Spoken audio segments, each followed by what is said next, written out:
നമസ്കാരം.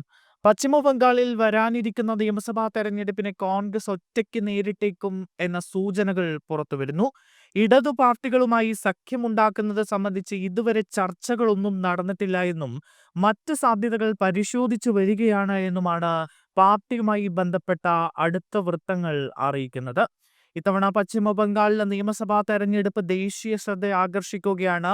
എല്ലാ തവണയും പശ്ചിമ ബംഗാളിലെ തെരഞ്ഞെടുപ്പ് വലിയ ചർച്ചകൾക്ക് വഴിവെക്കാറുണ്ട് എങ്കിലും ഇത്തവണ അതിൽ കൂടുതൽ ചർച്ചകൾക്ക് വഴിവെക്കുന്ന സാഹചര്യം ഉണ്ടാകുന്നു. കാരണം ബി പശ്ചിമ ബംഗാളിൽ ഇത്തവണ അധികാരം പിടിക്കുമെന്ന് ഉറപ്പിച്ചു പറയുകയാണ്.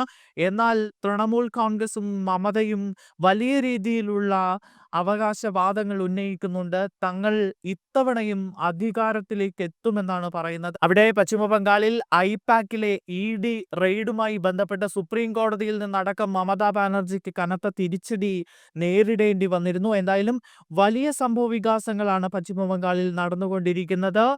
എന്തായാലും മറ്റ് സാധ്യതകൾ പരിശോധിച്ചു വരികയാണ് എന്ന് കോൺഗ്രസ് അറിയിക്കുമ്പോൾ എന്തായിരിക്കും എന്ന ആകാംക്ഷയുണ്ട്. പതിറ്റാണ്ടുകളായി സഖ്യത്തിന്റെ ഭാഗമായി മത്സരിക്കുന്നതിനാൽ പശ്ചിമ ബംഗാളിൽ പാർട്ടി ദുർബലമായി എന്നും ഈ തെരഞ്ഞെടുപ്പിൽ ഒറ്റയ്ക്ക് മത്സരിക്കണമെന്നാണ് നേതാക്കളുടെയും പ്രവർത്തകരുടെയും ആഗ്രഹമെന്നും കോൺഗ്രസ് പറയുന്നുണ്ട്. തൃണമൂൽ കോൺഗ്രസും ബി.ജെ.പിയും ഇതിനകം സംസ്ഥാനത്ത് പ്രചാരണ പരിപാടികളൊക്കെ ആരംഭിച്ചു കഴിഞ്ഞു. എന്നാൽ കോൺഗ്രസിന്റെ നിലപാട് സംബന്ധിച്ച് ഇപ്പോഴും വ്യക്തത വന്നിട്ടില്ല.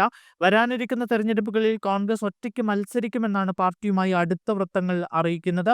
കഴിഞ്ഞ തെരഞ്ഞെടുപ്പുകളിൽ ഇടതുപക്ഷ കോൺഗ്രസ് ഇന്ത്യൻ സെക്യുലർ ഫ്രണ്ട് സഖ്യം വളരെ മോശം പ്രകടനമാണ് കാഴ്ചവെച്ചത്. സഖ്യത്തിൽ പാർട്ടിക്ക് വളരാൻ കഴിയില്ല എന്നും ദീർഘകാലമായി മത്സരിക്കാത്ത മേഖലകളിൽ കോൺഗ്രസ് തകരുമെന്നും ബംഗാളിലെ ഒരു വിഭാഗം കോൺഗ്രസ് നേതാക്കൾ കരുതുന്നുണ്ട്.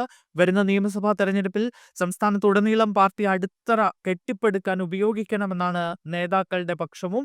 ബി.കെ. ഹരിപ്രസാദാണ് പശ്ചിമ ബംഗാളിലെ സ്ക്രീനിംഗ് കമ്മിറ്റി ചെയർപേഴ്സൺ. ബംഗാളിലെ തെരഞ്ഞെടുപ്പ് തന്ത്രങ്ങൾ സംബന്ധിച്ച് അന്തിമ തീരുമാനം കോൺഗ്രസ് നേതൃത്വം അടുത്ത ദിവസങ്ങളിൽ തന്നെ എടുക്കുമെന്നാണ് അറിയുന്നത്.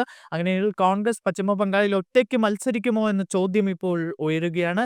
കോൺഗ്രസിന് എന്ത് നേട്ടം ആ തെരഞ്ഞെടുപ്പിൽ ഉണ്ടാക്കാൻ കഴിയുമെന്നതും ആകാംക്ഷയോടെ ചോദിക്കുന്ന ചോദ്യമാണ്.